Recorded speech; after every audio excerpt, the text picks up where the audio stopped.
going to do today, this is our final session in this series, and what I'm going to do is to talk about development, the notion of development, and how it has been understood within the Marxist literature.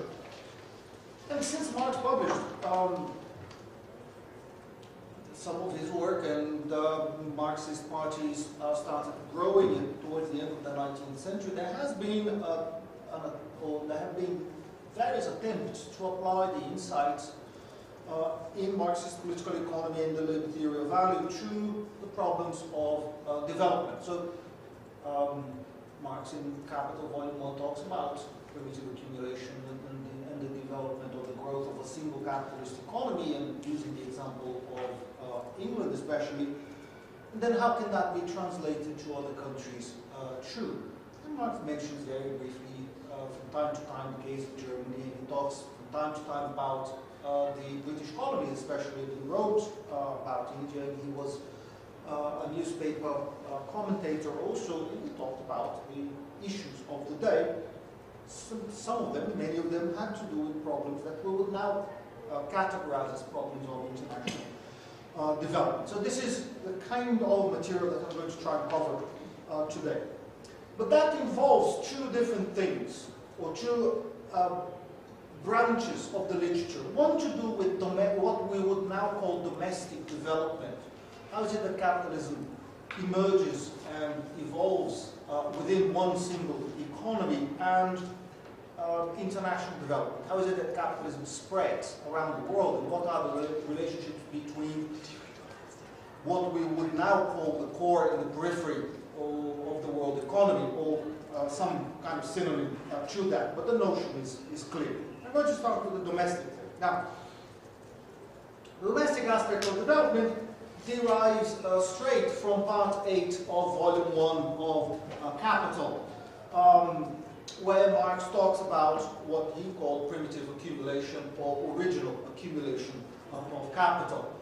And the concept is about, or it refers to, the establishment, what Marx calls original or primitive accumulation, is the establishment of capitalist relations of production. This shift in social relations, the build-up of a class of capitalists that has the monopoly of the means of production, and the build-up simultaneously of a class of wage workers that is employed to move those means of production and to create output under capitalist conditions. And in general, and in the specific case that Marx analyzes in a lot of detail in Capital Volume 1, this process, usually if you're talking about non-capitalist societies, you're talking about peasant societies, this process will take place through the dispossession of the peasantry, through the appropriation of land, and the appropriation of the means of production, the instruments of labor, by a relatively small number of individuals that may or may not have already been privileged in the previous mode of production. That is not a matter of concern to us. But what is of concern to us is the emergence of this class that holds the monopoly of the means of production, and that is relatively small in numbers, and a vastly larger class of wage workers that will be employed by the capitalists. Now, conceivably, it might be possible for the wage workers as a class to emerge through persuasion. You walk from farm to farm, and you talk to them, and you say, look, you're going to have much better conditions, you don't have to work with these animals, and come work with me, and I'll pay you a wage. Why do you want to live in the countryside in isolation? Cities are much more fun. In practice, it doesn't happen like that. What happens is a process of expropriation by force. And this is what Marx emphasizes very, very heavily in his work. Now, it is very, very important, in the light of debates that happen later, very, very important to notice that this process of class formation is not the same thing as the spread of market relations. It's not the same as commercializations. Now, capitalism does spread markets. Capitalism is defined, we saw yesterday, by the production or the generalization of commodities as the social form of the product, and commodities are goods that will be sold, and they will be sold not for subsistence, but they will be sold at profit. capitalism generates markets. It's not that markets generate capitalism, not spontaneously. That is not the way it happens. And we know that this is not the way it happens because markets have existed as far back as history goes.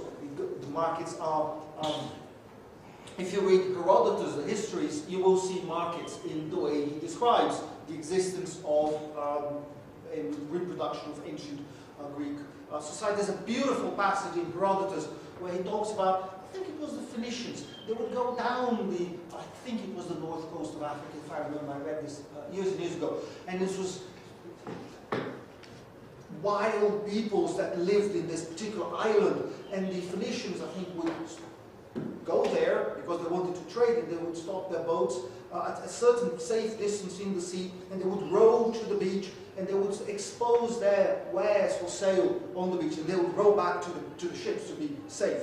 And the people who lived in the island, they would come and they would look at the objects, and if they were interested in a particular object, they would put a certain amount of gold just beside you. Wouldn't take anything, just put a certain amount of gold beside the object, and so there would be a series of objects and amounts of gold, and the natives would retreat because they were also afraid of the people on the boat. And then the Phoenicians would row back to the beach and see the amount of gold. And if you liked the amount of gold, if you accepted it, you take the gold, and that entitles the person who offered the gold to take the good. And then you go back to your ship. If you don't take the gold, if you're not happy with that exchange rate, you go back to your boat and you wait.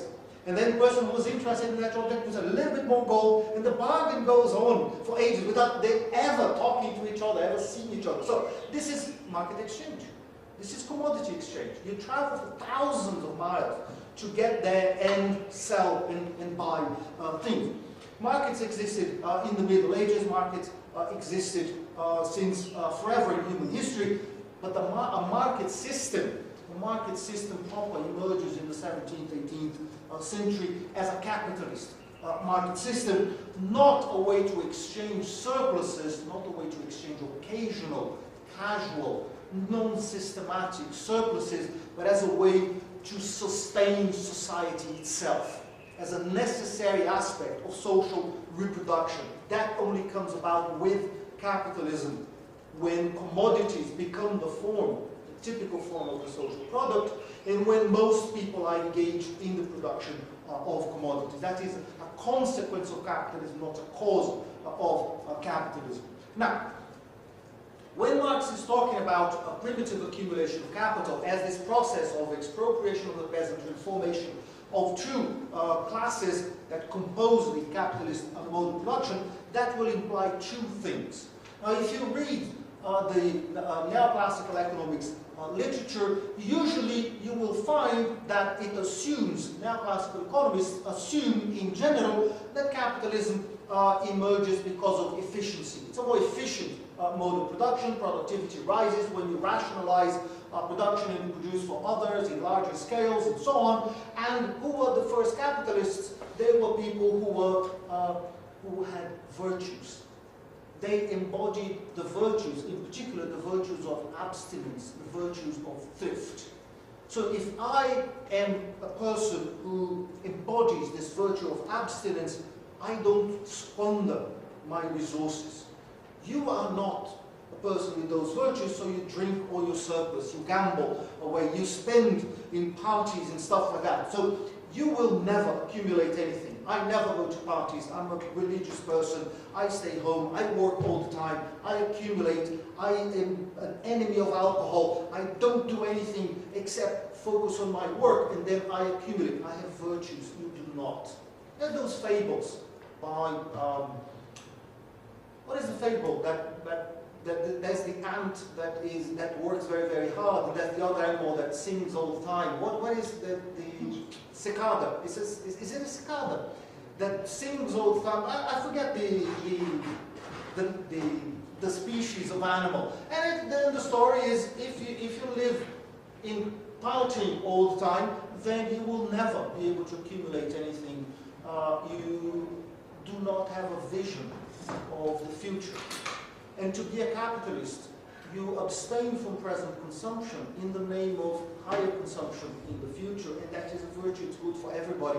It's a definition of investment. From a Marxist point of view, this is not true. So this is true from the point of view up to Adam Smith. This is the perception of the virtues of the capitalist, maybe other theorists as well. For Marx, this is not true. There's no particular virtue attached to being a capitalist, there's only power involved. The transformation of the peasantry into a wage working class is a product of robbery, it's a product of plunder, but not of individual robbery. It's not highway robbery. It is a systematic process of expropriation of an entire class that is not achieved by common criminality. It is achieved through the agency of the state. It is achieved by systematic force, by the use of the police and the army to round up people and push them out and make the concept of property count for a property that will expropriate systematically a whole class of people. So it's a product of state policy, not a product of individual abstinence. That's the first implication of the Marxist analysis of primitive accumulation, and that distinguishes it from this sort of more religious or moral reading of the rise of capitalism. The second important implication of the Marxist analysis of primitive accumulation is that what really matters in the rise of capitalism is not cumulative economic growth. It's not the fact that GDP growth rates tickle up from 1% a year or 0.1% a year to 2% a year. That is not what matters.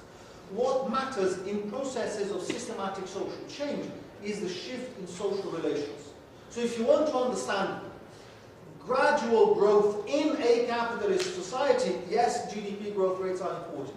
But if you want to understand the shift in mode of production, then look at social relations and forget about growth. Growth is completely secondary to be a consequence of the establishment of capitalism, not a cause of the establishment of capitalism. So in that sense, abstinence and saving and that sort of individual merit, they only lead to capital accumulation if the correct social relations of production are already in place, and if the mode of production already exists. If the mode of production exists, then abstinence is a virtue. If the mode of production doesn't exist, abstinence is hoarding. Abstinence is a sin. You go to hell, according to the Bible, if you accumulate wealth uselessly and don't put things back into the community. But that is spending. That's not a capitalist form of behavior. So greed is a sin, abstinence is a virtue, but it becomes a virtue only when capitalism already exists, not before it exists. Okay, that is the domestic story, and then capitalism on the basis of primitive accumulation. Capitalism moves ahead, and it has its own engine of growth through competition. Competition within branches. We talked about that competition within branches that leads to technical progress, the extraction of absolute and relative surplus value, and then economic growth. So the domestic sphere is not a problem. The biggest debates within Marxism came around the area of international development. Once capitalism has emerged, in particular, once it has emerged in the case of England, and Marx accounts for that in Part 8 of Capital Volume 1, then how does it that capitalism spreads around the world? Now, that is a very, very important question. Everyone knows that the capitalist development of the non-capitalist areas of the world, initially the non-England areas of the world, they emerged through the expansion of the capitalist areas, and they emerged through usually colonization. Now, what we now call then the developing economies, the South, we used to call the Third World, they came into existence not through casual emulation, copy, or competition. You look at England and you say, wow, they are wealthier than we are, they are more productive than we are. Let's do what they're doing, because that looks good. We are acquisitive, and they are being able to generate much more wealth than we are, so let's change our social relations in that way. That is not what happened. What happened was the military defeat, usually the military defeat of complex but non-capitalist societies in Latin America, in Africa, in Asia, and the violent subordination of those societies to the logic of capital accumulation in Europe, and later capital accumulation in North America especially. at different points since the 16th century, but up to and including now. And there were two modes of expansion and two modes of domination being used in general. One was military occupation and outright colonization. I take over your land and you will obey me, otherwise I will kill you. I will set fire to your house, I will kidnap your family, that's what I'm going to do. Or alternatively, and with exactly the same results eventually in the long run, forced trade. Forced trade can also be incredibly effective. Ultimately, across history, it leads to very similar results. And the results are the monetization of social relations. For example, typically in various regions in the world, you dominate the area, you impose a money tax that you force people to pay. If they don't pay, then you destroy their houses, you kidnap their children, then you chop their hands off, and you introduce forced labor so that people get the wages with which to pay the tax that you have imposed on them. There you are monetizing social relations and creating a wage working class by force.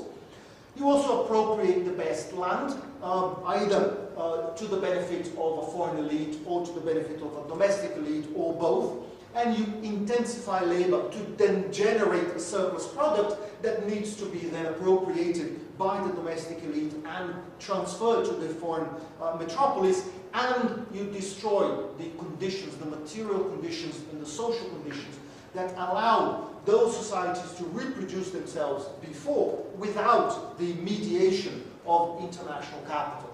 So it becomes impossible to revert back to what you had before, or to the way you as a society, the way you existed before. Those conditions have been fundamentally transformed, and that's it. There you are at sea in a completely new social and global context, and you have to do the best that you can in those new circumstances.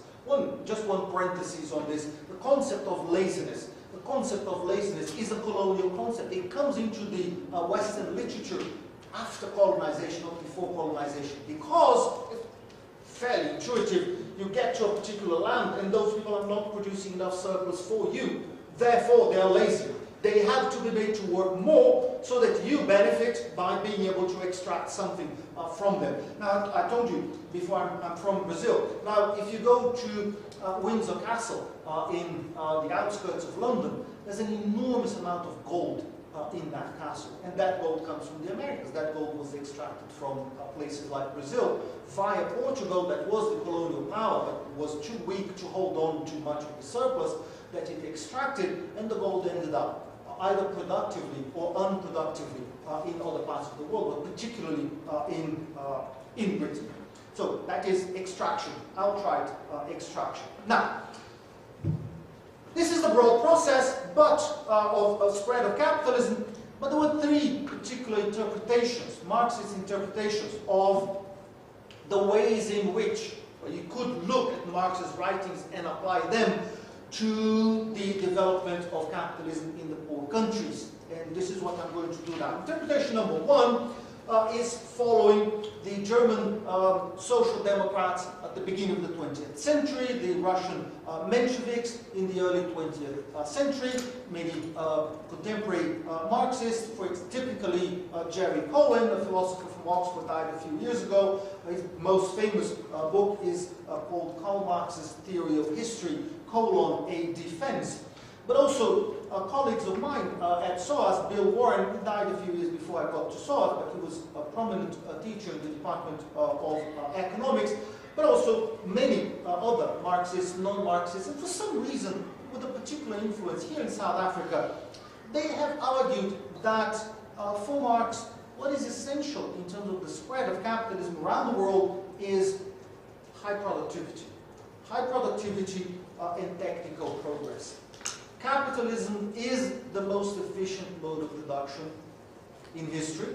Capitalism accelerates technological development immensely, and that is essential as a condition for socialism. So if you want to think socialist transition, you need to think capitalism unleashed in order to generate wealth. Why? Because capitalist competition leads to technical progress, accumulation, and the development of the forces of production.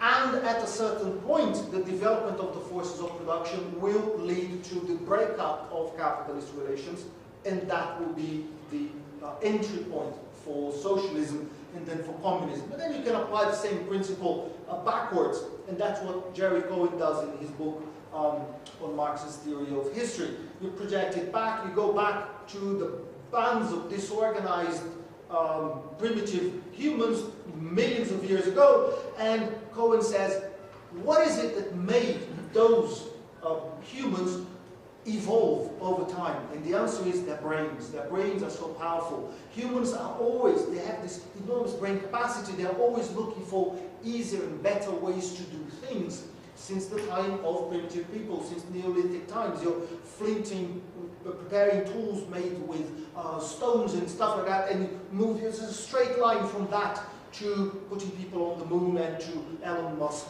and his car in space. So it is this tremendous brain capacity that we have got, and that brain capacity drives technology, and technology drives changes in modes of production. So it's a kind of a almost mechanistic advance where you break the shells of modes of production when they become dysfunctional or incompatible or unable to accommodate technological progress, because our brains must always win, and they are always pushing against the limits of the form of social organization. So, capitalism is essential to develop the forces of production. If you want to think socialism, think capitalism first. And that is essential. That is essential for socialism because it is capitalism that will create a working class that is sufficiently large, sufficiently concentrated, sufficiently disciplined. Think factory work. Disciplined, blue-collar, male, strong workers that are disciplined by capital, and they are the activists that will join our party, and then we will seize power on the basis of the strength of that mass of workers. If you try to seize power before that, that would be a mistake. It would be a tactical mistake, a strategic mistake, it would be a waste of time. Think socialism. Socialism is a distribution of wealth. Otherwise, if you move too soon, before capitalism has developed the forces of production enough, what you're going to be able to achieve is a distribution of poverty. That is not socialism. Socialism is about wealth. So be patient. If you're a socialist, be patient and wait for capitalism to do its magic. Otherwise, socialism can never function. You see the implicit assumption: socialism cannot develop the forces of production as efficiently as capitalism can. Only capitalism does the magic of production. Socialism works at the level of distribution primarily. Once you eliminate exploitation, the development of the forces of production will slow down. That is what's implicit in that kind of reasoning. So socialism is about the distribution of wealth, but only capitalism can create that wealth. Now, what's the paradoxical consequence of this line of thought? The consequence is that socialists should welcome capitalism, they should welcome imperialism, they should welcome relations of domestic expropriation and of external domination, because these are functionally articulated with the expansion of capitalism around the world. By the same form of reasoning, socialists should not be in favor of land reform. Socialists should not be, perhaps not, in favor of political democracy. This is a bit more ambiguous, because democracy diverts resources from economic growth. Maybe you should tolerate corruption as well. There's some work in that area, because corruption can be good for growth. It can be, not necessarily good for growth, but it can be. Think South Korea. Extraordinarily corrupt country in the period of rapid economic growth in the 1960s and 70s. So, should you be against corruption in that context? Maybe not. Just accept it for a time. So, the point is, you want to replicate what happened in the West. And to replicate what happened in the West, you have to tolerate things that were tolerated in the West. The expropriation of the peasantry, and this year-long, decade-long drive to the expansion of capitalism. Now, Bill Warren was very, very explicit about this. He's got one big book called Imperialism, Pioneer of Capitalism, that was published posthumously on the basis of his manuscript after he died. But he argued very explicitly in this book that colonialism was beneficial to the colonized countries. and it did not benefit the metropolis. It did not benefit the metropolis. It benefited the colonized countries, but not the metropolis, in the sense that colonialism didn't matter for the colonial powers. So maybe, I don't remember the book in that level of detail, but think maybe Sweden, think Switzerland. They never colonized anybody. So, but they're still very rich countries. And Britain did, and France did, but Belgium did, and the Netherlands did, but maybe it didn't make any difference at all. So the difference is in the periphery. Being colonized is good. That is the part of the argument in this book. Essentially, colonization is a one-way street that benefits the periphery, and the periphery should be grateful for the colonial powers who come and give us railways. They give railways, they give ports, they give plantations. This is all good stuff because it forms a proletariat that will be the agent of the revolution someday. Not today, someday. Similarly, JFK published a book on development and underdevelopment from a Marxist perspective. That was in the mid-1970s, and the most famous quote coming from that book was that capitalism created underdevelopment not because it exploited the underdeveloped world, but because it did not exploit it enough.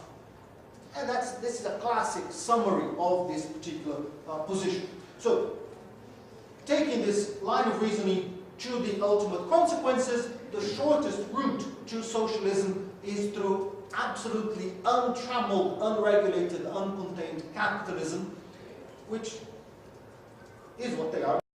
To me, this is crazy and schizophrenic. I cannot take this thing seriously at all. So, no. However, even though I'm being dismissive and ironic, it is perfectly plausible to find in Marx quotes that seem to confirm this type of argument. And this is perhaps the most famous one, coming from the preface to the contribution to the critique of political economy. If you haven't read that, you must. It's only a few pages, half a dozen pages long, and it's a very, very famous statement by Marx on how he saw the world, and he published this in 1859. He was relatively young.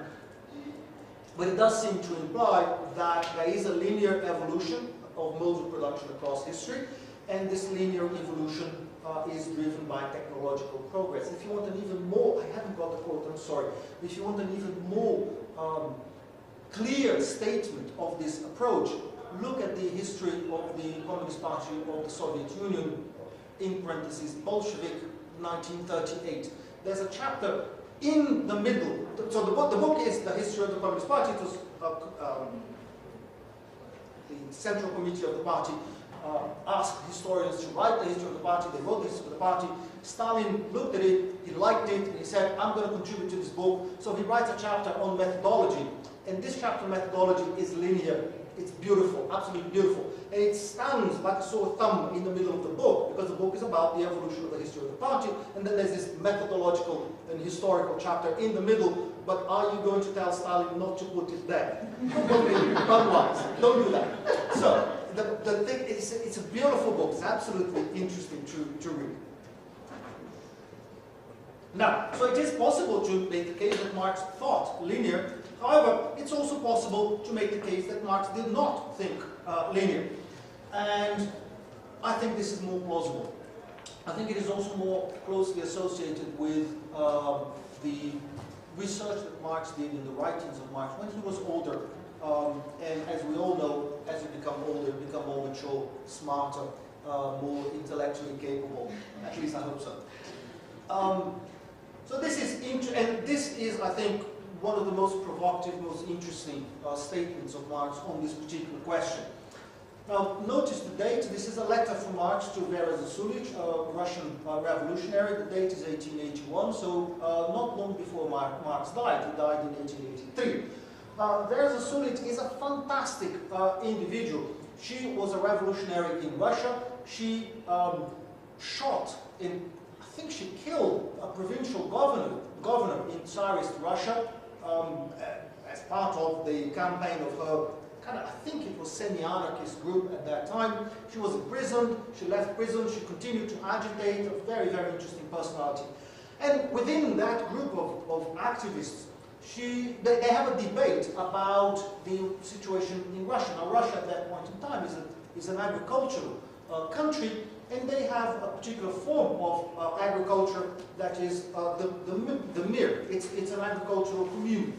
And the mir is being eroded by the advance of capitalism in the countryside in Russia. And there were two positions amongst the activists in Russia at that time. One position was kind of more linear, saying you have to let capitalism erode collective property in the countryside. You have to accept the evolution of capitalism. We are in for decades, maybe centuries of capitalist development in the Russian countryside, and then, only later can we even think about socialism. And the other position, which was Vera Zasulich's position, was, no, actually, you have a commune already. Do not wait for capitalism to destroy it. Use it as a platform for the development of communist relations in the countryside in Russia. And they were locked or deadlocked in this debate, so they decided to appeal to authority. So they write a letter to Marx. Vera Zasulich writes a letter to Marx saying, okay, what do you think, man? What do you think? What do you tell us? And Marx takes a long time to respond. And there are multiple drafts of his letter back to her. And he had much longer drafts. As you can see, the letter he actually sent was very, very short. But he wrote several drafts much longer, threw them away, and eventually settled on this particular. So he was thinking seriously. Marx was paying attention to Russia and to agricultural issues. He was studying Russia at this point in time, and maybe identified that something interesting was happening in that part of the world. And the suggestion that he is making is that linearity is not the way to go.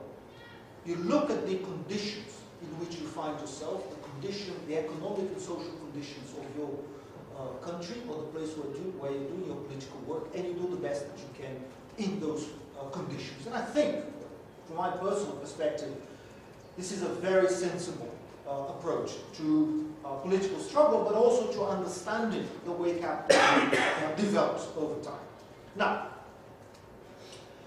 what linear views of Marxism do, and what Warrenite views do almost as parody, is to assume a dichotomy. To assume a dichotomy between the modern sector of the economy, which is also, notice the conflation, also the internationalized, or today we would call globalized sector of the economy, and the domestic sector, the backward sector, the non-globalized sector. One sector is high productivity, integrated internationally. The other sector is low productivity, and it is stagnant, and it is isolated from the rest of the world. And the Warrenites will say, you see, the proof of this reasoning is that when a transnational company opens up in your country, the workers will queue up to be employed by that transnational company, implying that they like it. They like transnational capital. They feel better being employed by transnational companies because the pay and the conditions are usually better, and they are happier working there than working for domestic capital, or even worse, living in the stagnant countryside in conditions of semi-starvation. So the problem of development for this linear and Warrenite point of view is the problem of how do you absorb the low productivity sector into the modern sector of the economy, the high productivity sector of the economy. Hey, bingo, I know how to do this, capitalism does it. You don't actually have to do anything. You just sit down and wait for capitalism to do the absorption, and that is something that is spontaneous. But this is, I think, an incorrect approach. What the workers want as individuals and where they want to be employed has nothing to do with social theory. The workers are trying to sell the labor power in the best conditions that they can, so they will go for the highest wage. But this has nothing to do with Marxist analysis or with Marxist politics. We also know that even though the expansion of international capital transforms the periphery spontaneously or through colonization, it transforms the periphery, but it does not lead to convergence with the center. It creates particular patterns of development, but it doesn't spontaneously replicate the center in the periphery. So I'll come back to this, but the dominant, not the necessary, but the dominant trend in the expansion of capitalism around the world is a trend towards the creation of divergence and inequality between countries, not the trend towards the creation of equality and convergence. Otherwise, we will all be Switzerland today, and clearly we're not. So, what global integration under capitalist conditions does, well, the linear Marxists expect it to lead to equalization around the world. What it actually does is to create new hierarchies, new global structures of inequality within countries and between countries as well. So, apply this to the study of globalization. Globalization is not a matter of seeing a transnationalized, a global economy out there and then rushing to join unproblematically that world economy that currently stands outside of us, outside of our internal economy. Globalization, as it currently exists, is a matter of creating new patterns of a global connection that will emerge with new patterns of inequality and social exclusion as well. It's a joint dynamic, it's a dialectical dynamic of production of equality and inequality at the same time. And the job of social science is not to enthuse about the potentials of globalization, but to look at what actually happens in how globalization creates both processes at the same time. Equalization, think Americanized culture around the world, for example, the spread of English as a global language. Think the spread of the same products, the same consumption goods around the world, at least for the upper, middle and upper classes around the world, but also new patterns of inequality in terms of wages, in terms of integration with this global economy, new patterns of labor, and so on. So the job is much more interesting and much more dynamic than simply contemplating capitalism doing something approaching magic around the world. So, the problem is not to look at countries as more globalized or less globalized, because that is a dualist argument, that is an impoverished, it's a static argument, as if countries would jump steps towards a particular goal that is fixed in space and in time. The thing is to understand different forms of social integration and the ways in which capitalism transforms societies over time. So, anyway, okay, good. That's it. Let me move on to my second interpretation of underdevelopment inspired by Marx's work, and that is dependency theory. Now, dependency theory was never consolidated into a single school of thought. There are different approaches to dependency theory. Dependency theory is very popular even today. It was extremely popular in the late 1960s, into the 1970s. It lost a bit of space, but it is always present in the work of NGOs, in the work of activists, in the work of some academics as well, and a number of very important contributors have participated in the development of dependency theory. Paul Moran, who wrote Political Economy of Growth and published it in 1956, André Gunde-Frank published a number of books between the late 1960s and the early 70s. Immanuel Wallerstein is still active today. Samir Amin is still active today. We invited Samir Amin to come to a conference that we organized a few years ago, and he came. It was absolutely amazing. Samir Amin is well over 80 years old, and he came and he spoke and was absolutely coherent, sharp, totally sharp, incredible, and saying exactly the same things that he said in 1972. It was amazing, an amazing experience, absolutely fantastic. People like Teotonio dos Santos, Fernando Henrique Cardoso, who was in his previous life a theorist of dependency and Marxism, and then became neoliberal and became the president of Brazil, and still a political leader in Brazil these days. There are increasing, growing speculation that he's gone a bit crazy, but whatever. Maybe that's what neoliberalism does to you. Those approaches that I'm including under the umbrella of dependency theory, they go in many ways. In many ways, they derive from the work of Paul Moran. Paul Moran was a friend and colleague of Paul Suisi in the United States. Political Economy of Growth, his most significant book in this field, is a fabulous book. It's very, very nice to read. And the approach emerged as an attempt to respond to the perception of processes of decolonization and the relations of the emergence of new forms of relations of dependence around the world in the wake of formal political decolonization, and then the expansion of US imperialism after the Second World War, replacing the traditional or the pre-existing British Empire, the French Empire, and so on, and the development of, or the spread of industrialization across Latin America. So Latin America is a very important region in that sense. So it is possible, you can look at Latin America, a region that has been industrializing since the late 19th century, but especially since the 1930s, and you look at it and say, okay, what are the relations of dependence? Are these countries actually converging? And this literature says no. You can have manufacturing development in some areas, not necessarily, but you can have manufacturing development, and that is still inserted within and under relations of dependence and international exploitation. Now, dependency theory then emerges, and it becomes popular in the second half of the 20th century, with, I think, 6 important features that kind of cover this whole umbrella of, or this whole group of authors. First is, dependency theory looks at the world economy instead of looking at national economies and just aggregating them. So it is assumed that the world is a single system, a single economic system. The world trading system is capitalist, and the transition to capitalism will operate through trade relations.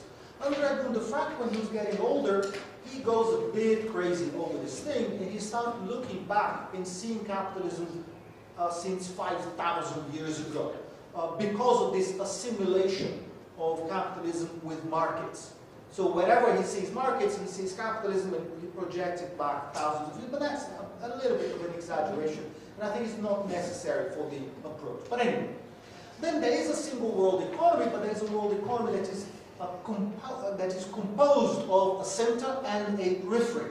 And the focus of the theory is the relationship between center and periphery of the world economy, and the assumption, which is at the same time a conclusion, that the fate of your economy depends on its position in this global order. If you're in the center, you'll forever benefit, forever be in the center.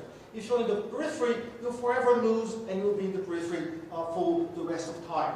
So the difference here is the center. How do I know an economy is in the center? The center includes those economies that are capable of autarky or independent development. The periphery is not. The periphery includes economies that are conditioned by movements in the center. Those economies cannot develop because they are dependent.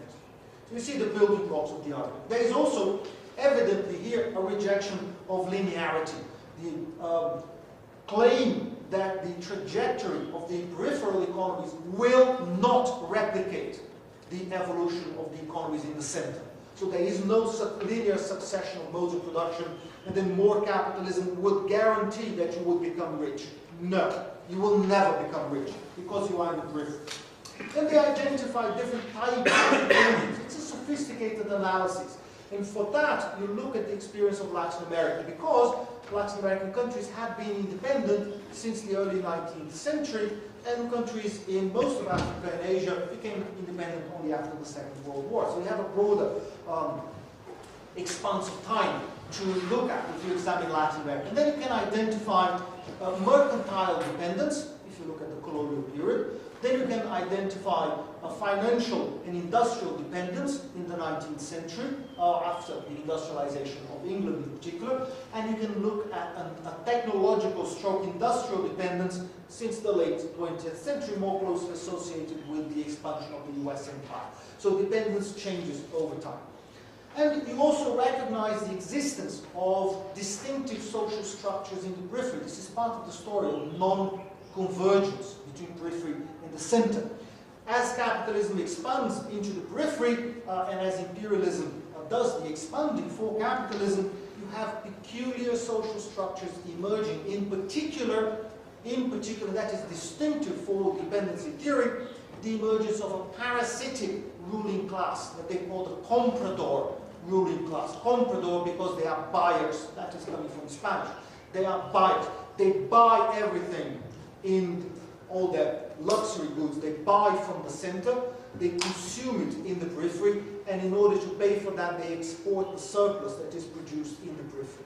So this comprador ruling class, they are agents of transfer of resources from the periphery to the center in order to fulfill their own selfish consumption wishes, and they also service imperial domination at the center.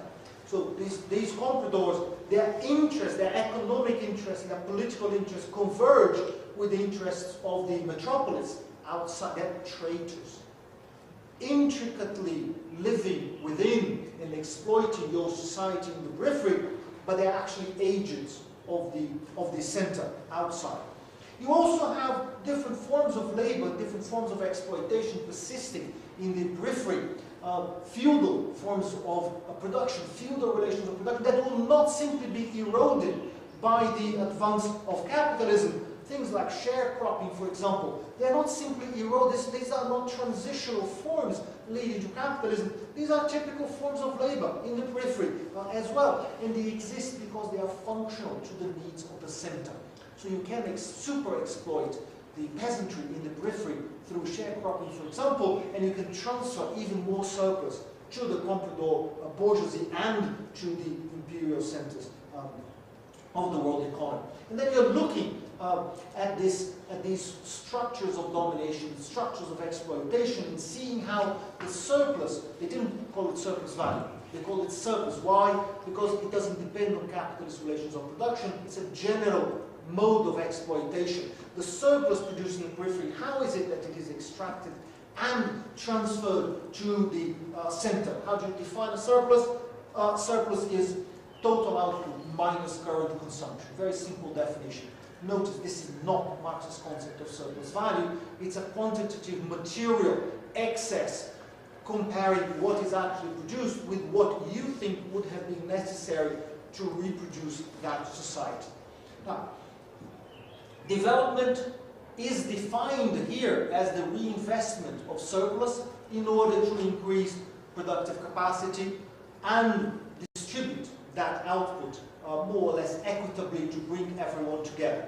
Development does not happen in the periphery. It happens in the center. Development doesn't happen because in the periphery you're producing surplus, but the surplus is being transferred to the center, and development does not happen because your ruling class is a traitor comprador class. These are not the agents of development. The bourgeoisie in the center is an agent of growth, if not development. But in the periphery, they're not. They're simply parasitical. So this is the problem. The problem of late development is that in the periphery, you will never become an advanced capitalist economy. You will never join the core. You will never. Your capital city will never resemble Manhattan. Never. With 300 years of accumulation and extraction, it will never look good. It will always be ugly because you will always be poor, because you will always be in the periphery, you will always be underdeveloped. Why is it? How is it that you are exploited as a country? And then you see the similarity or the attempt to replicate Marx's analysis of surplus value. But that the international exploitation proceeds through many different channels. It proceeds through unequal exchange in trade. You're robbed in trade, unequal exchange. Exploitation exists through profit transfers by transnational companies. They rob you. They use transfer pricing to undervalue your products and to sell you, to overcharge you for the things they sell. And through financial transfer, you're also exploited by being charged too much for the money that you borrow abroad. So in that sense, capitalism may be progressive. Capitalism may have been progressive in the past, but it is no longer progressive. It's not progressive in the periphery because capitalism doesn't lead to labor productivity growth in the periphery, and it doesn't lead to accumulation in the periphery. In capitalism, even in the center, it is no longer progressive because the center has become parasitical on the periphery. So this is very different from Warrenism. Warrenism thinks linearity and convergence. Dependency theory thinks divergence, systematic divergence. And André Gunder Frank was very, very clear on this.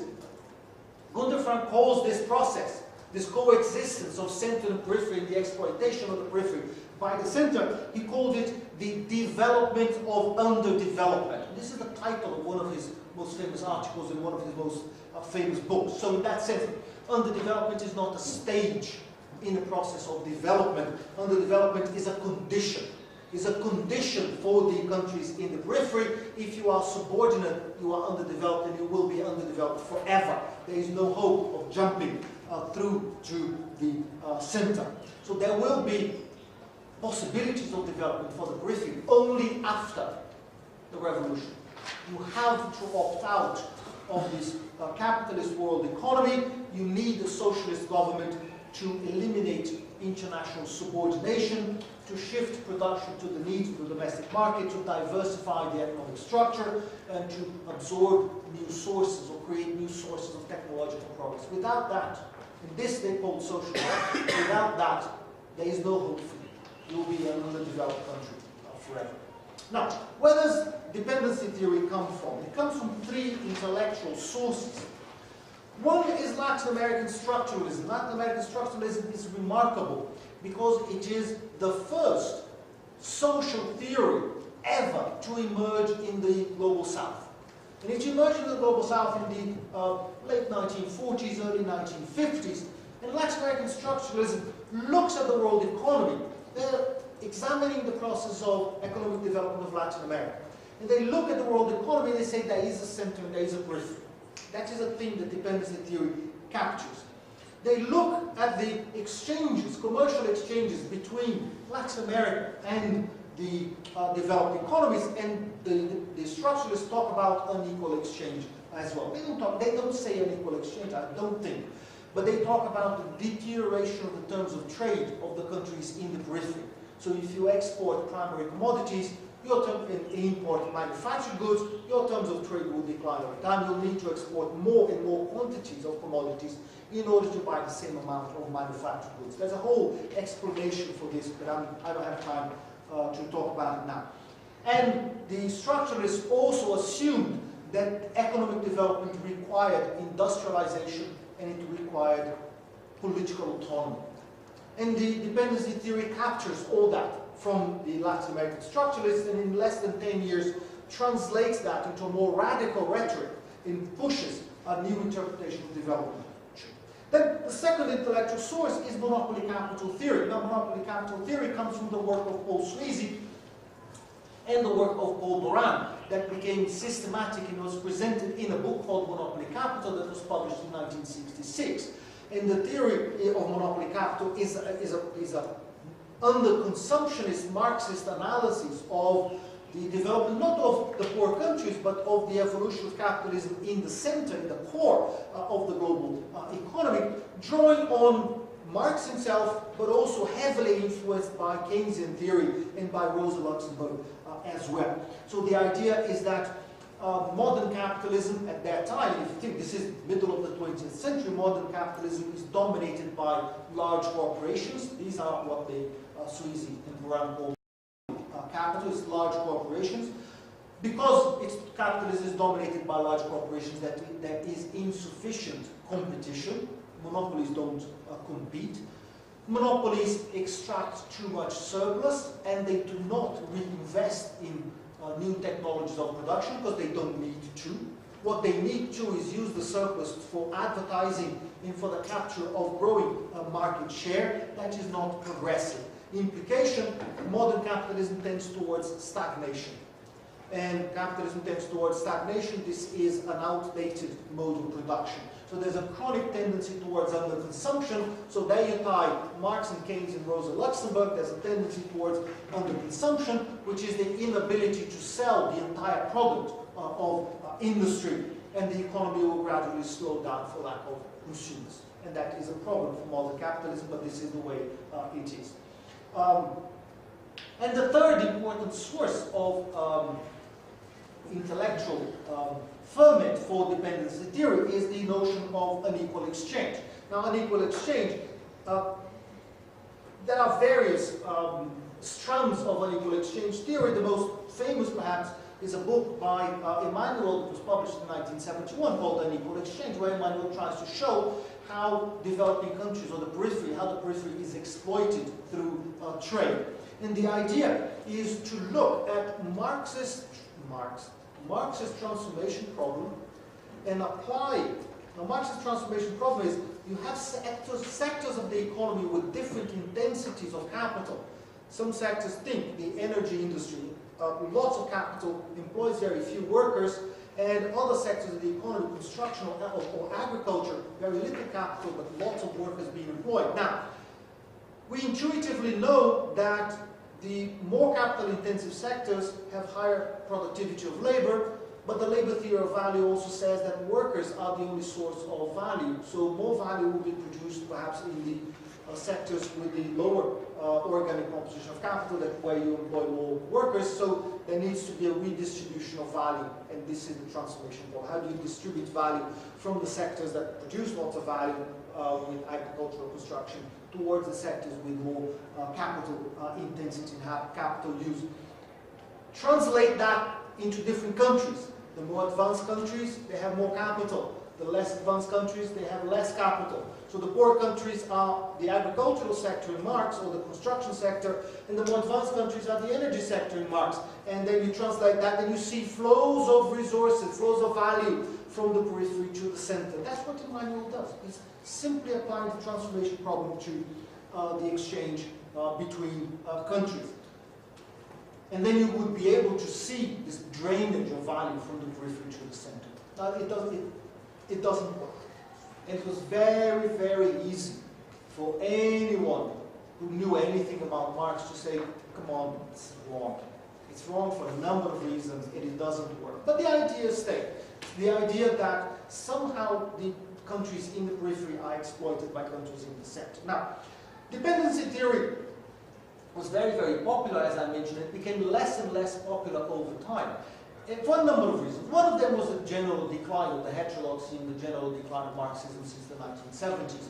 Then there was the structural adjustment program that spread out amongst the developing countries, especially after the international debt crisis of 1982. And that didn't leave any space for the discussion of policy alternatives or the attempts to liberate countries and pursue alternative ways of development. There was no alternative path of development. Everybody had to follow the line coming from the IMF. But also, and that was a serious blow, the East Asian Tigers. The notion, the realization that actually there were countries in the world that were growing very fast and converging with the center. How do you explain that? You had a theory that this was impossible and couldn't happen. How do you explain South Korea? How do you explain Taiwan, Hong Kong, and Singapore? And then the second wave of countries in Southeast Asia, Thailand and Malaysia, etc. These countries are also growing very fast. How do you explain that? And the dependency theorists did not have an explanation. They didn't know what to say. And that contributed to demoralize the approach substantially, but it continues to be influential amongst the rest.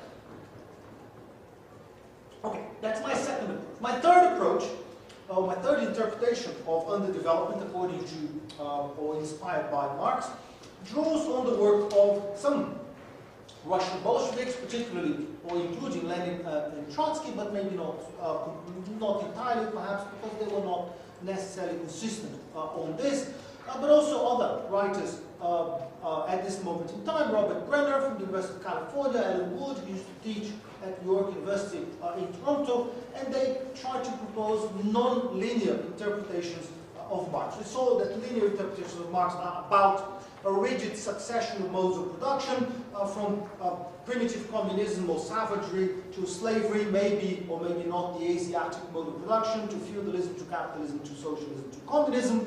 These modes of production would succeed each other peacefully and quietly, and these writers here will say that this is nonsense.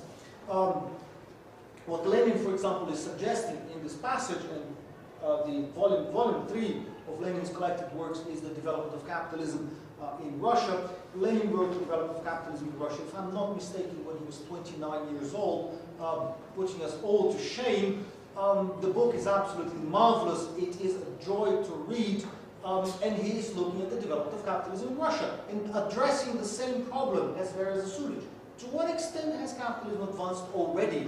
And can we short-circuit the development of capitalism through revolutionary action and jump straight into socialism in this country? So let me look at the concrete conditions in which this society exists. And he produces a wonderful piece of writing. Now, what Lenin is suggesting here is that there are not a few, not half a dozen modes of production, but there's a very, very large number of modes of production in history, a very large number of systems of accumulation or instantiations of modes of production around the world, and many different paths in the development of capitalism. It is also implied here, and implied in the work of Brenner and Ellen Wood and other writers, that there's nothing necessary about the rise of capitalism. Now, this would be anathema to the linear writers of the Warrenite tradition, or to Jerry Cohen. There's nothing necessary here about the rise of capitalism. There's nothing necessary about the contradictions in feudalism. Capitalism emerged in a particular corner in Britain because of historical contingency, because of the way in which the class property relations and class struggle evolved in that corner of the world. It ended up in a form of agrarian capitalism that then became an industrial capitalism and spread around the world. This is very similar to, not very similar to, okay, the implication is capitalism didn't have to happen. It happened by chance. It is similar to a meteor strike that eliminates the dinosaurs and then allows the mammals to evolve and us to emerge. And if there was no meteor strike, maybe this would be a world of dinosaurs, even up to now, who knows? And maybe capitalism didn't have to evolve at all, except for historical contingency in circumstance, and it was not, capitalism was not the revolutionary project of an urban bourgeoisie in conflict with a reactionary landed aristocracy. It happened by chance. The consequence of that is that capitalism spreads around the world, again, not by necessity. Capitalism spreads around the world not because, and this is Marx and Engels in the Communist Manifesto, and what they're saying is, the way I read this, is competition is what spreads capitalism. Capitalists produce more cheaply because they produce efficiently. They turn up on the shores of your country with cheap goods, and you look at those cheap goods and you say, wow, I want that. How can I have that? I can have that by producing and selling to the capitalists, or I can have that by producing myself. So I industrialize. In both cases, I decide that I have to shift towards capitalist methods of production through competition. It's the cheap goods that move me to change my mind and become capitalist.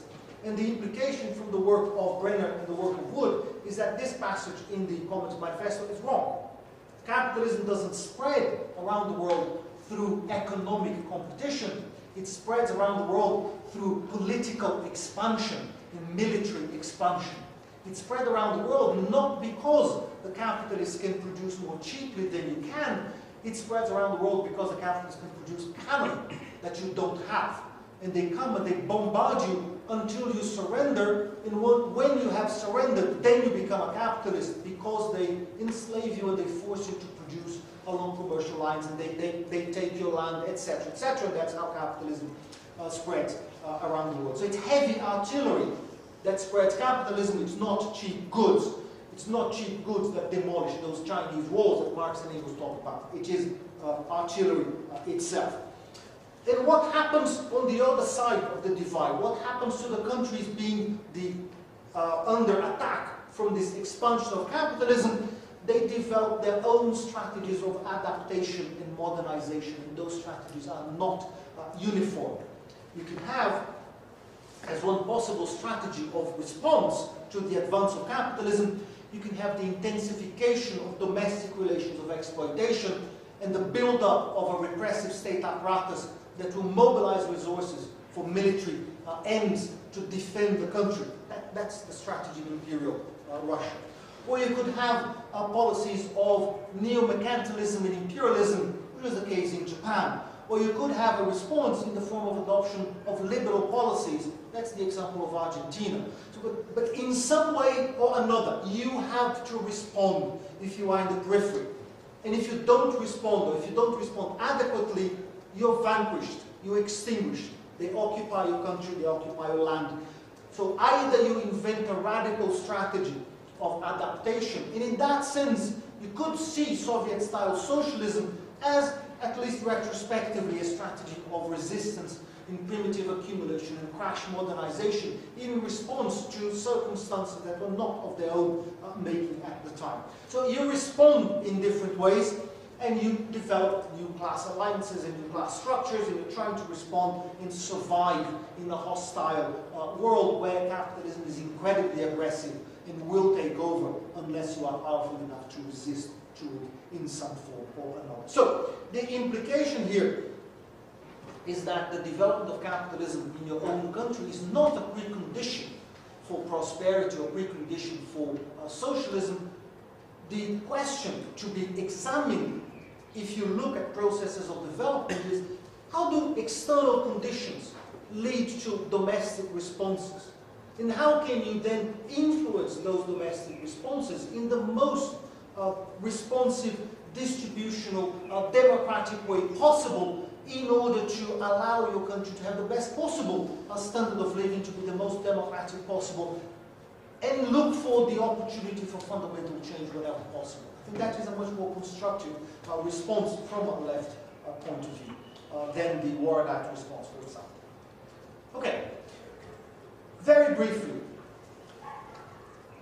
the link between the domestic and the international sphere is a major concern for that line of Marxists, but also for all other Marxists. And Trotsky came up in the, I think it was in the History of the Russian Revolution, another fantastic book. Trotsky comes up with a notion, I think in the preface to that book, the notion of uneven and combined development. This is just an insight that he throws, a remark that he throws away and then goes on to talk about something else in the book. And the idea is that the development of capitalism in Russia at that time, it would not retrace the development of capitalism in England or in France, because the initial conditions were different, and because the conditions under which Russia was attempting to develop had already been shaped by the development of the first wave of advanced capitalist countries, by England, by France, and so on. So you have to understand the conditions in which you are actually existing, and those conditions and the spread of capitalism, Trotsky translates with this language of uneven and combined. So the world does not become more homogeneous over time. Capitalism does not create a world after its own image, as Marx and Engels had suggested in the manifesto that we saw in the previous slide. Capitalism actually generates multiple and unique patterns of uneven and combined development around the world. And a lot depends on the local responses to that. So, very briefly, concept of unevenness. So at any moment in time, the world includes a wide variety of societies. There has never been a single path of social and economic and political development around the world, and even amongst capitalist economies there are persistent patterns of divergence, and they do not tend to replicate each other. And then this notion that the development of capitalism is uneven is a very, very important insight within the Marxist analysis of accumulation, and that is exactly the opposite of the equilibrium analysis of the neoclassical economists. What neoclassical economics will say is that competition and the free movement of capital within countries and around the world will create equilibrating tendencies that will generate equality, that will narrow the differences between countries and firms and regions, and will lead to convergence within sectors and between sectors and within countries and between countries as well. So eventually you erase those differences and the world becomes only one. And if convergence doesn't happen, now classical economists will say that's because of non-economic blockages in this process of convergence, particularly the implementation of bad policies by governments. If you interfere with the function of the market, then you will not converge, but that's your fault. The market itself will lead to convergence.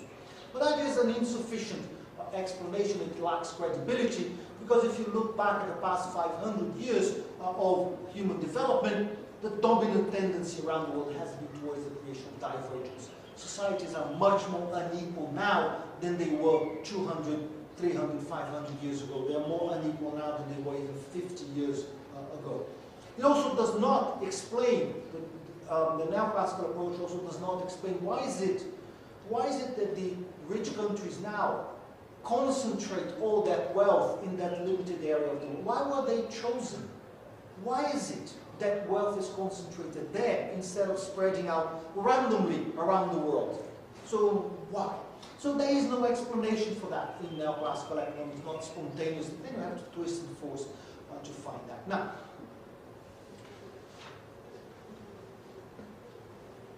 the diffusion, and I think it's possible to do something more interesting than that.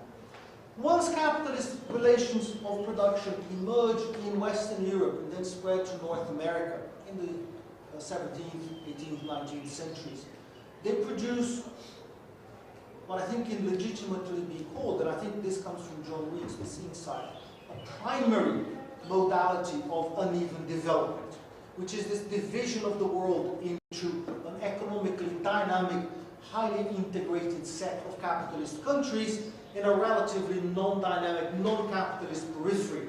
Some of those countries in the periphery were colonized, other countries were not, but the spread of capitalist relations of production in a geographically identifiable area of the world establishes a fundamental difference between core and periphery of the world economy. This is primary uneven development. And this pattern of primary uneven development then leads to, permits this aggressive expansion of capitalism around the world, but once capitalism starts to spread, then the difference is already consolidated. I'm on top, I occupy your country, my products invade your market, and that consolidates a different, a hierarchical relationship between us. I'm on top, I have more productivity, I accumulate surpluses, I grow faster, you grow slowly, your surplus somehow drains toward my economy. Primary uneven development is associated with the differential emergence of capitalist relations of production around the world, and this creates a pattern of global divergence, the one that explains the fact that the world is today more unequal than it was 300, 400, 500 years ago, and this is a very, very difficult pattern of divergence, very difficult to overcome. Not impossible, not impossible. But when you look at the first wave of capitalist countries in the core of Western Europe, and then you look for the second wave. What's the second wave? The second wave is Germany, the second wave is Japan, the second wave is Italy, and there's not much more for decades and maybe even centuries. And that is a rigidity. And then you can have counterexamples. South Korea converges, Taiwan converges, but the vast majority of countries do not converge. So this is a lasting inequality between countries that is created by the uneven development of capitalist relations of production around the world. Divergence is the rule, it's not the immovable law, it's not fate, but it is the rule, and convergence is the exception.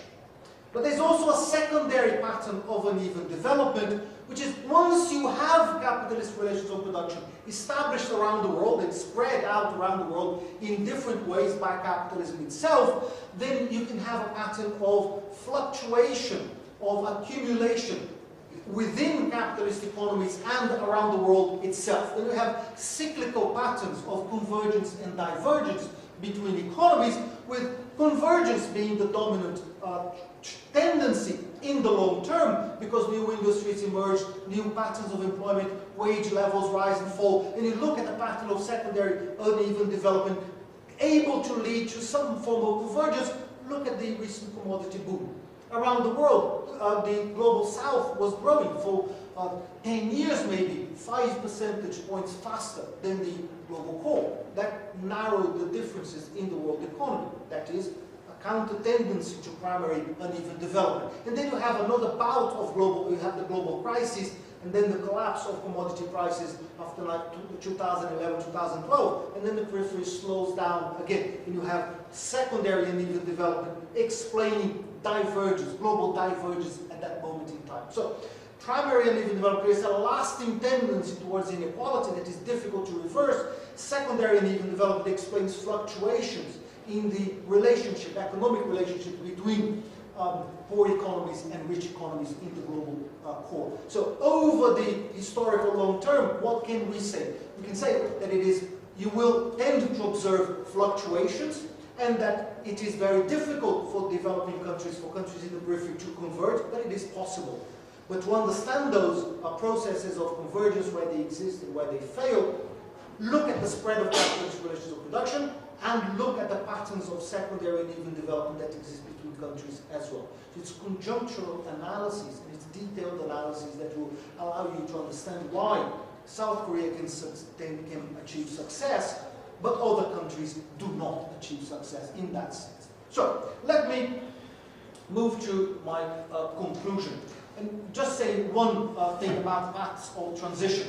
Again, Lenin, in the Development of Capitalism in Russia book that he published in 1899, Lenin argued that capitalism could develop along two possible paths within each country. One path he called capitalism from below, that is the Republican path.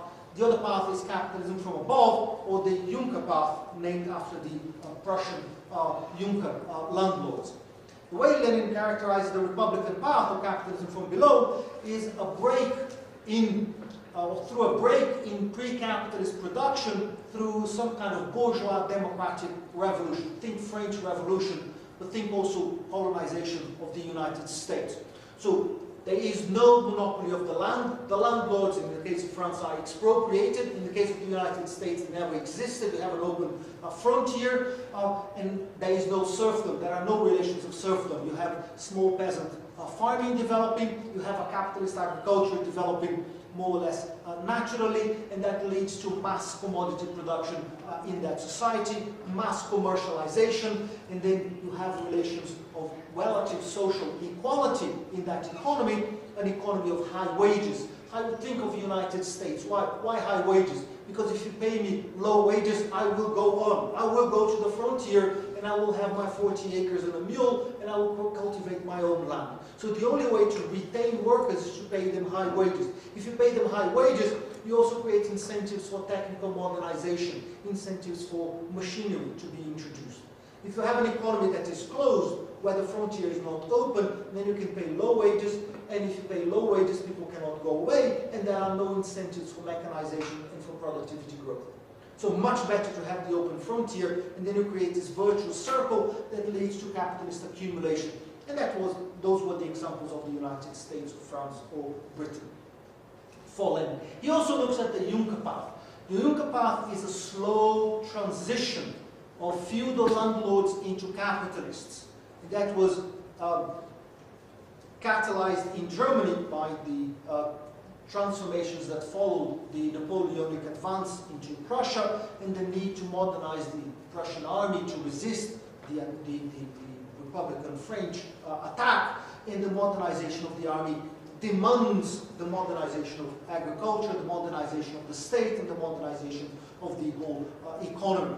And the Prussian landlords were not expropriated in this process. They became the class of capitalists. So it's a conservative strategy of modernization without major social change.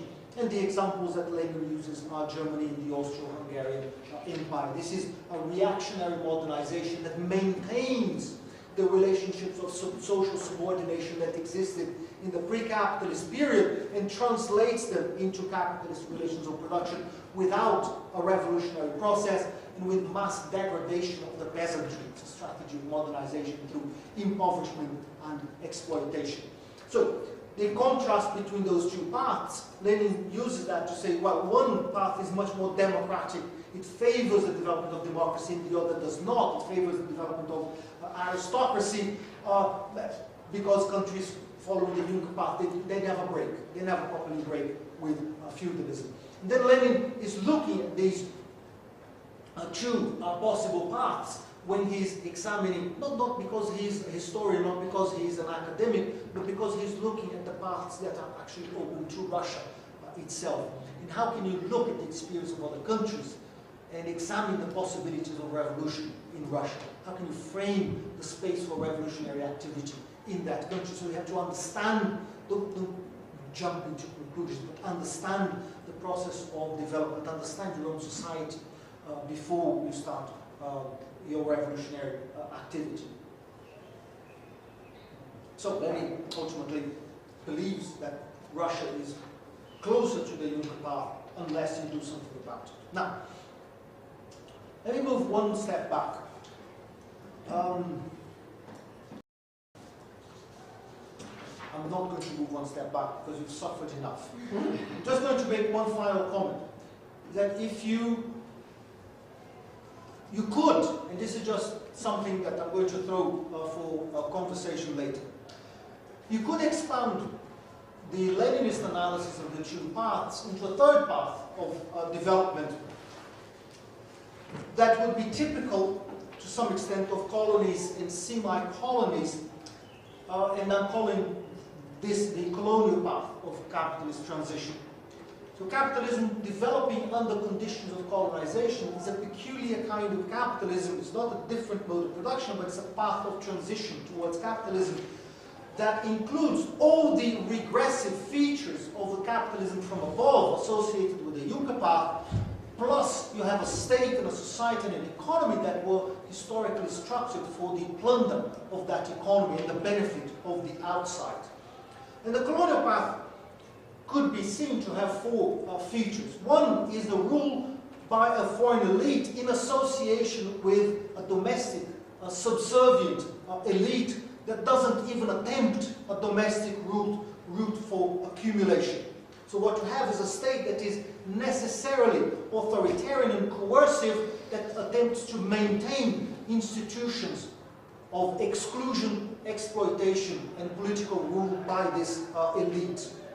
Second feature is that you plant on top of pre-existing modalities of surplus extraction, you plant on top of them capitalist forms of exploitation and extraction of surplus value. And this was something that Marx himself saw when he was commenting on the British colonization of India, and he called that a monstrous combination of archaic pre-capitalist with capitalist modes of exploitation. And he saw that happening in India.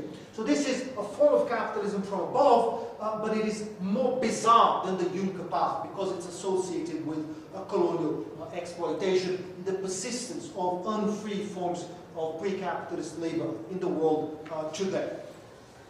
Third feature is a dependent form of integration into the global market. The colonized countries were integrated into global market in a manner that was systematically beneficial to the foreign elites and to the metropolis.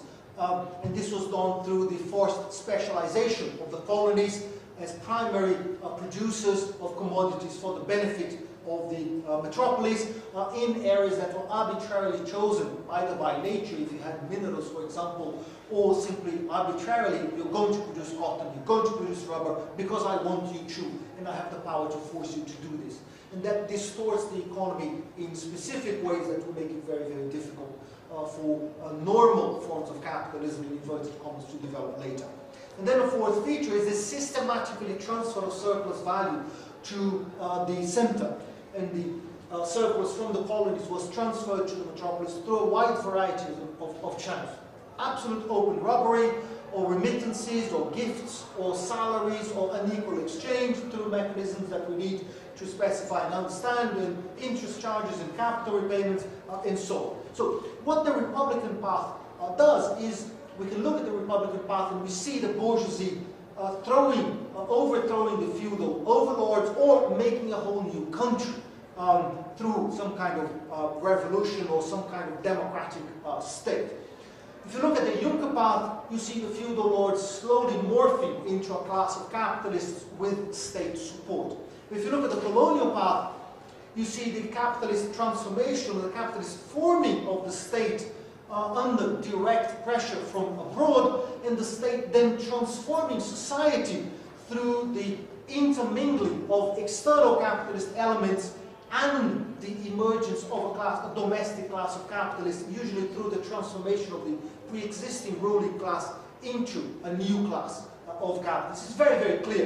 If you look at the case of South Korea, for example, you have first an external capitalist state being implanted into the country after the Second World War, and that state leads to the emergence, creates, hot houses a class of capitalists. That's very, very clear. And in other countries, we can do a similar analysis. So, the Republican path is relatively simple to understand. The Juncker path is slightly more complicated to understand. The colonial path is extremely difficult to understand, and it is highly contextual because it depends on the way in which the local economy interacts with imperialist forms of domination and with social structures that are given by whatever existed before the exchange of power, the exchange of territory or whatever with external capital. But this is just an idea for you to think about. Thanks. Thanks very much, and apologies for any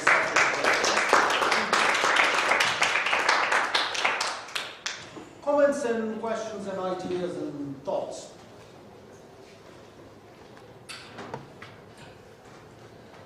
Yes. I'm not entirely sure how to frame this.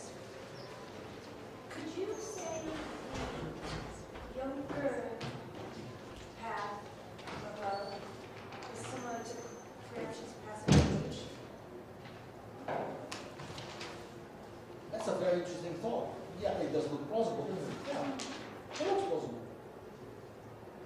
That's a PhD. That's a PhD right there. So, any volunteers, any takers? I think this would be a brilliant thing to look into theoretically. Maybe somebody has done this for the case of Italy. I don't know. But I think this would be super exciting to do. Yeah, I like that. Okay, more revolutionary takes. Yes. It's maybe anti-revolutionary. It's a question. I know of a debate among economic historians on this agrarian pathways that you presented, that actually, if you look at France, you might have an additional mode, which is historically driven actually in a Smithian logic by domestic market development. So you have Paris being already a very, very huge city, already in the 17th century, creating domestic demand for peasant production. And you actually don't have this like strong expropriation at all, which of course would put into question a bit, the basic assumption that you presented before. And I find this very interesting because also if you have debates nowadays about like potential of smallholder farmers, food sovereignty concept and all this. So my question is, do you have what would be your take on this hypothesis that maybe there was an additional path which was without expropriation, peasant-driven economy would lead ultimately to some sort of development? I think this is super interesting. I'm no historian and I don't know the material, but I know that there is a debate in the case of France, as you have explained. The traditional, I think, Marxist take on the French Revolution was this uprising of the bourgeoisie and the peasantry and the expropriation of the landlords. And there are different views on that. For example, the argument by some colleagues working in Canada that it didn't happen. The French Revolution was not the third estate rising. It was a process that had nothing to do with capital accumulation. It was, maybe it's similar to what you're saying, or maybe it's not. I don't have an opinion on that. What I was trying to summarize is the established view of how Lenin perceived it to have been, and the conventional view within Marxism.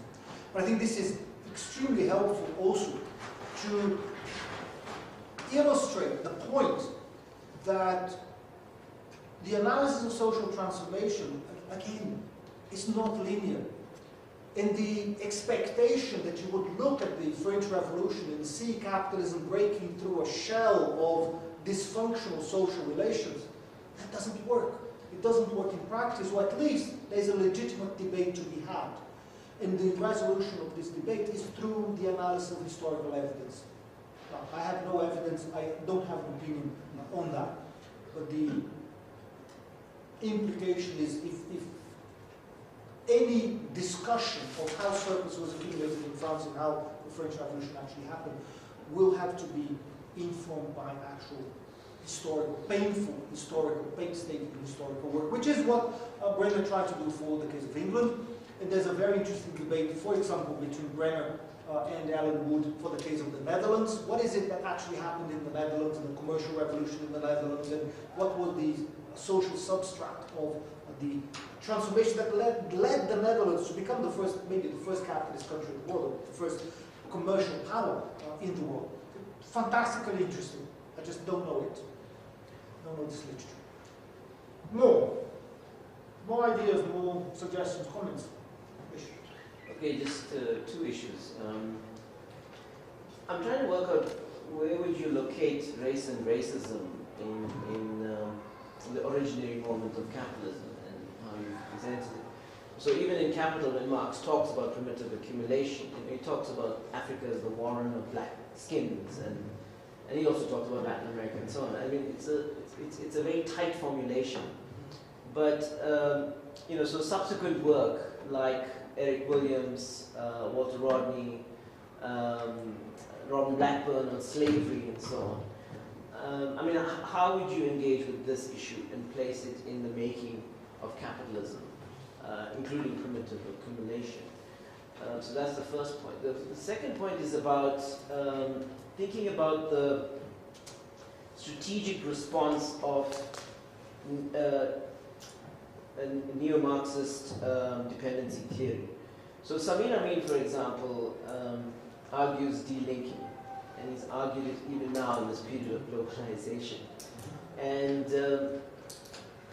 his version of delinking is, of course, not completely building Chinese walls and so on, but it's really about creating the conditions for an endogenous impulse, right, for your project and so on. What are your thoughts on that, and what are your thoughts on dealing with globalization?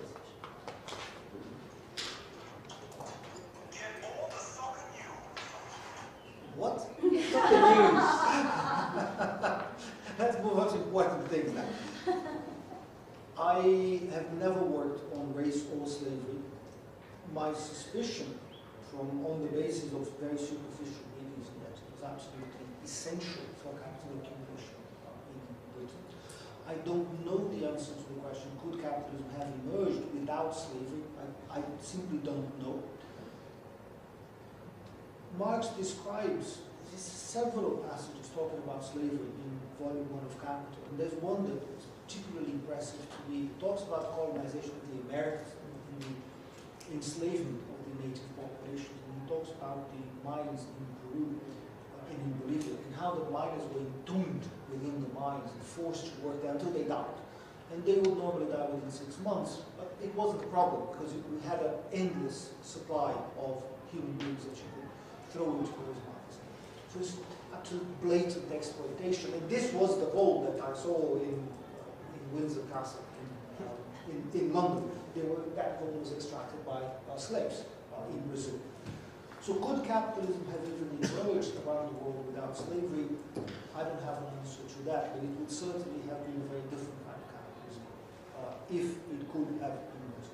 So I don't know. Samir Amin, yes, that was my experience with him too, talking about delinking. Samir Amin is incredible. He, at the age of 18 plus, continues to write 2 books a year. It's absolutely incredible, the productivity of the man. He's a fantastic guy. And he does have this line about delinking. I find the term unhelpful. If you want to look at economic policies that maximize social welfare, you would look at strategic integration with the global economy. You try to look at ways to maximize added value within your own economy, and ways to improve the condition of labor within your own economy, and distribute the fruits of that labor, and try to integrate your country more and more favorably globally. This is something that China does particularly well. South Korea did relatively well in conditions that were completely incompatible with the building of a more equal society, both in South Korea and in China itself. So, but there is space to do this. And countries have succeeded in experiences of more progressive forms of global integration. So I would look at it from this point of view. It's not globalization or non or anti-globalization or delinking, but it is how is it strategically that you want your economy to be conformed in such a way that you enjoy the benefits of global integration. You can buy the things that you are not able or not willing to produce as part of the process of building up a better society. But this is a very, very general statement about a preference. And it would involve industrial policy, it would involve technological capacity, it would involve a whole series of demands on the state that would have to press on capital to a certain extent, abolish capital to the extent that this is possible within the constraints of a global economy that is incredibly hostile to any form of progressive change. But again, it depends. If you have a very small economy, you have much less degrees of freedom. If you have a much larger economy, you have considerable degrees of freedom. So countries like Brazil, where the government has recently been the government of the left compared to what exists now, it was overthrown by a coup. Could they have done more to build this alternative economy? Yes, I have no doubt that they could have. Or in South Africa, possibly from 20 years ago, they could have done more. Larger economies have the space to do that. And smaller economies not necessarily. So in Nepal, for example, we have a very strong Communist Party, but it's heavily constrained what they can do. Even then, maybe they could have done more than what they have actually achieved. But it depends. It depends on context, it depends on policy, it depends on the social coalitions that you can build domestically, it depends on your capacity to resist external pressure. Context. More. Other ideas? Okay, well, thank you very much. It's been absolutely lovely to meet you all. I had a lot of fun. I hope you had fun too. And I hope I'll see you again as soon as possible. Thanks.